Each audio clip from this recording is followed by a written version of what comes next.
यह कहानी है अमन की, जो एक छोटे से गांव में रहता था। उसका सपना था कि वह एक बड़ा बिजनेसमैन बने और अपने माता पिता को गर्व महसूस कराए, लेकिन हालात हमेशा उसके खिलाफ रहे।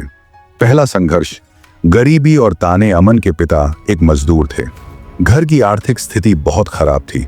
गांव के लोग कहते, अरे एक मजदूर का बेटा बड़ा आदमी कैसे बनेगा? लेकिन अमन के सपने बड़े थे। उसने ठान लिया कि वह अपनी किस्मत खुद बदलेगा। दूसरा संघर्ष, असफलता का डर। अमन ने अपने छोटे से गांव में एक कपड़ों की दुकान शुरू की।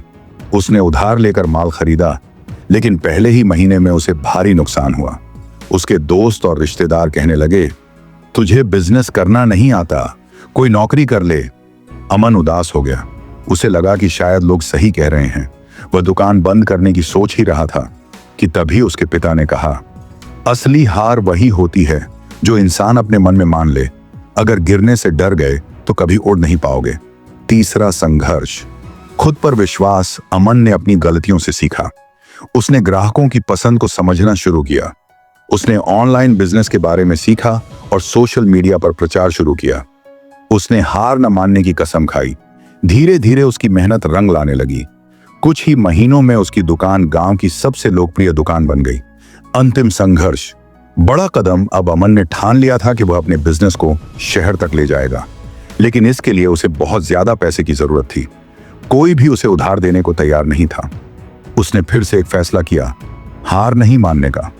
वह दिन रात मेहनत करने लगा, सोशल मीडिया पर प्रचार किया, अपने ग्राहकों का भरोसा जीता। और फिर एक दिन एक इन्वेस्टर ने उसका काम देखा और उसमें पैसे लगाने का फैसला किया। अंत में जीत उसी की हुई जिसने हार नहीं मानी। आज अमन एक सफल बिजनेसमैन है। उसके पास खुद की एक बड़ी कंपनी है। वही लोग जो कभी उसका मजाक उड़ाते थे, अब उसकी तारीफ करते हैं। सबक, जीतने वाले कभी हार नहीं मानते और हार मानने वाले कभी जीतते नहीं। इसलिए चाहे कितनी भी मुश्किलें आएं, कभी हार मत मानो। जीवन में सफलता का फैसला आपके हाथ में है। हार मानना है या जीतना है, यह सिर्फ और सिर्फ आपका चुनाव है। हार मानना है या जीतना है, फैसला आपका।